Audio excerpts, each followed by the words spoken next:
Many questions come up when designing learning environments. One of the most important is, how does learning happen? This is a complicated question. Luckily, research is providing us with more and more information to help answer it. At Transcend, we've dug into a great deal of this research, and we've synthesized it according to 4 factors that help us understand how learning happens. These include cognition, motivation, identity, and individual variability. Let's consider these one by one, starting with cognition. A range of cognitive processes influence learning. These can be complex, but here is one way to understand them. We have a range of experiences every day, and these influence learning. These experiences result from the tasks we engage in, the people we interact with, and the overall environment. These experiences contribute to the development of new thoughts, emotions, sensations, and may even bring to mind past memories. Our mind may begin to actively and consciously grapple with some of these thoughts, feelings, sensations, and memories. This happens in working memory. Our minds are bombarded by millions of pieces of information every second, but only some information is consciously grappled with by working memory based on what we direct our focused attention at. The information we don't attend to is mostly forgotten. The amount of information one's working memory is grappling with at any given time is called cognitive load. Having a manageable cognitive load is important to learning. Research suggests we are able to grapple with somewhere between 3 and 7 pieces or chunks of information at a time, depending on factors like age and relevant existing knowledge and skills. As we grapple with information in working memory, we begin the process of encoding it into our long-term memory. Long-term memory is able to hold an almost infinite amount of information. For long-lasting learning, encoding should be meaningful. Building schemas is one way to make encoding meaningful. Schemas connect ideas together into chunks based on common themes and other relationships.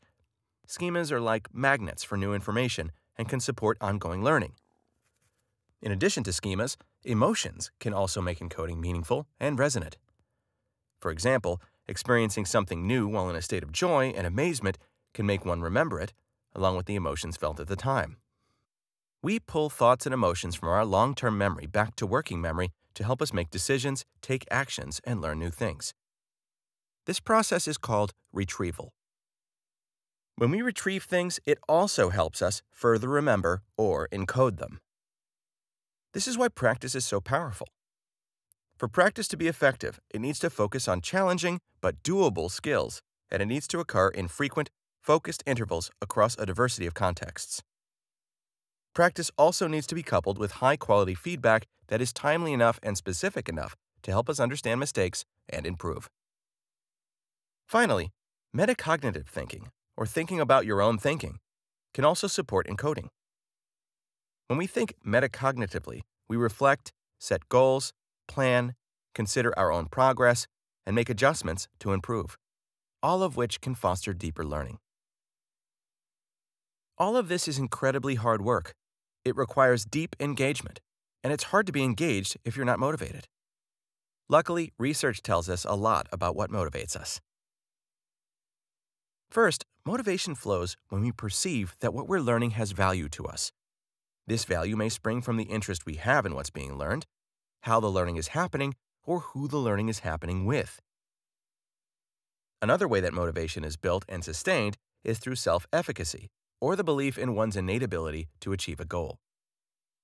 To feel efficacious, we need to believe we have the knowledge and skills to be successful at learning something. These beliefs are built up by working hard and then experiencing success. Like anything, with repeated practice, these beliefs become cemented in long-term memory and inform future behaviors. We are also more motivated when we have a sense of control over our learning. This sense of control may stem from shaping the goals we're working toward and how we achieve them, as well as knowing our performance is a matter of our own effort and is not hindered by things outside our control, like a lack of time, resources, or support. Finally, our emotional state directly impacts motivation. Some emotional states are constructive when we're trying to learn. However, feelings such as anxiety, fear, or depression can damage motivation. Having a secure and integrated sense of identity can also support learning. Our identities stem from how we make meaning of our unique combination of personalities, physical characteristics, group memberships, values, life experiences, and more.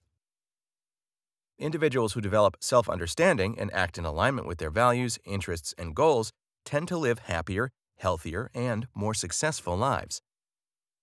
Identities evolve over time through a process of exploring who one is, committing to different identity markers, and then re-exploring.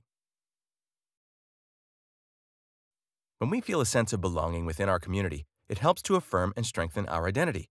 It can be a source of motivation and supports learning. More specifically, research indicates that those with a positive sense of belonging engage in fewer problem behaviors, are more open to feedback, take advantage of educational opportunities at a higher rate, have more positive attitudes, and experience less depression. For some of us, our self-understanding and sense of belonging may be threatened by bias, stereotyping, and systems of oppression and privilege. As a result, learning environments must be designed to help individuals navigate identity threats by actively affirming identities and being anti-oppressive, liberatory spaces. Finally, we differ in all kinds of deeply intertwined ways. These differences impact identity development, motivation, cognitive processing, and in turn, learning. One element of variability is one's life experiences. An individual's life experiences are critical to development. These experiences shape development, for better or for worse. They include our relationships, the environments that surround us, the nutrition we receive, and more. These experiences can be advantageous. For example, having secure and positive attachments with caregivers, living in environments free of toxins, eating healthy foods, and engaging in activities like sleep and exercise. Or they can be adverse. For example, unhealthy relationships, exposure to traumatic events or pollution, inadequate food, and insufficient sleep. One's developmental state is also part of what makes them unique. While research suggests the shape of each child's growth is unique and nonlinear, it's still important to consider key physical, cognitive, emotional, and social shifts that occur across different life stages, such as early childhood, and adolescence.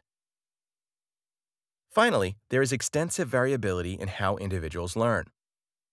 Some of this variability stems from life experiences or the developmental state a learner is in. Other differences stem from variations in cognitive, social, and emotional traits and abilities.